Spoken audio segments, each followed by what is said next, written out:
And joining us is Walt Hill, who is the director of the High Plains Mental Health Center in Hays. We're talking about some of the agricultural stresses, and this segment we're going to do a little myth busting.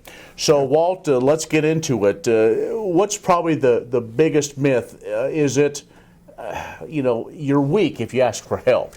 That is the number one myth, I believe, that people succumb to, and they believe that they have to do it all on their own.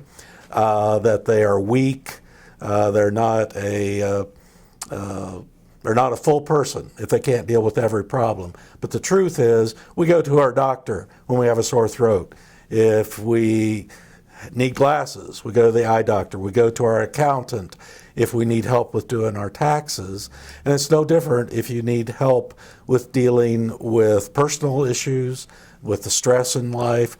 A pastor, mental health provider, a doctor can often help you if you're dealing with issues of feeling depressed or anxious, having trouble sleeping, using alcohol more frequently than you used to. So there's some signs to look for that maybe you're trying to do it too much on your own.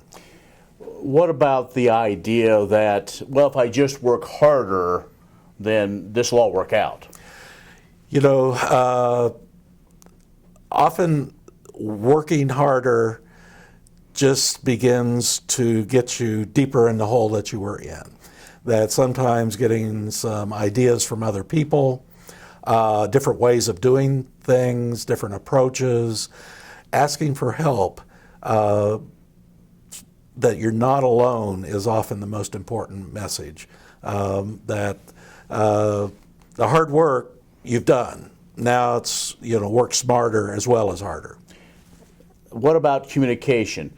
Who do I start to talk to about this? Do I go to my banker? Do I talk to my family? Where do I get started? Usually your banker has some idea of what's going on.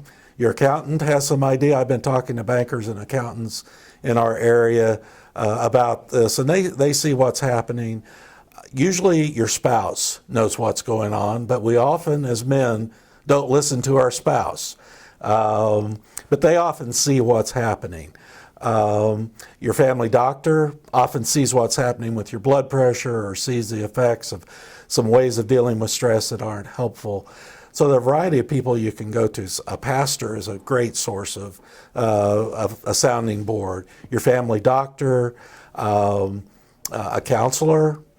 There's some resources at K-State around issues around mediation when you have issues. A friend often is helpful. Even going to the donut shop and talking to other people. And I know farmers often don't share the problem. You don't want to let other people know the problem because you don't know what they're going to do with that information. But you have to share the problem with someone. We are talking with Walt Hill from the High Plains Mental Health Center in Hays. Walt, before we wrap up this segment, if folks maybe want to start that process, how can they get a hold of you or a member of your team? Well, High Plains covers 20 counties in northwest Kansas. They can call us at our toll-free number, 1-800-432-0333. Every area of Kansas has a mental health center that has services available in all 105 counties. And if you just look in your phone book or on the web, you can find your local mental health center and give them a call and ask them how you could get some help. Walt Hill, again, the director of the High Plains Mental Health Center in Hays, has joined us. We'll have more in a moment.